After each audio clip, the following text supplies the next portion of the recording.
السلام علیکم، آپ دیکھ رہے ہیں کے نیوز ایچ ڈی۔ میں ہوں حارث علی شاہ گیلانی۔ چلتے ہیں آج کی اہم خبروں کی طرف۔ آپ دیکھ رہے ہیں کے نیوز چینل انٹرنیشنل۔ رخ کریں گے کراچی کا، جہاں سے رپورٹ کر رہی ہیں ہماری لیڈی رپورٹر عروج خان۔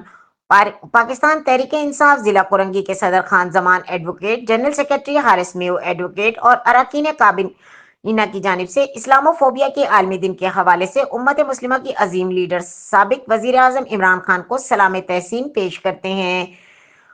سابق وزیر اعظم عمران خان کی کاوشوں کی بدولت 15 مارچ 2022 کو اسلامو فوبیا کا عالمی دن منانے کی قرارداد اقوام متحدہ میں منظور ہوئی تھی۔ اس قرارداد کا سہرا امت مسلمہ کے عظیم لیڈر، ختم نبوت کے محافظ سابق وزیر اعظم عمران خان کو جاتا ہے۔ اقوام عالم میں سابق وزیر اعظم عمران خان نے اپنے 3 سالہ دور میں اسلامو فوبیا کے خلاف ایک طاقتور آواز اٹھائی، جس کی مثال پاکستان کی تاریخ میں نہیں ملتی۔ عمران خان نے پوری دنیا کے سامنے مسلمانوں کے عقیدے کا اظہار کیا کہ جب بھی کوئی نبی کریم صلی اللہ علیہ وآلہ وسلم کی شان میں گستاخی کرتا ہے تو ہمارے دل کو تکلیف ہوتی ہے۔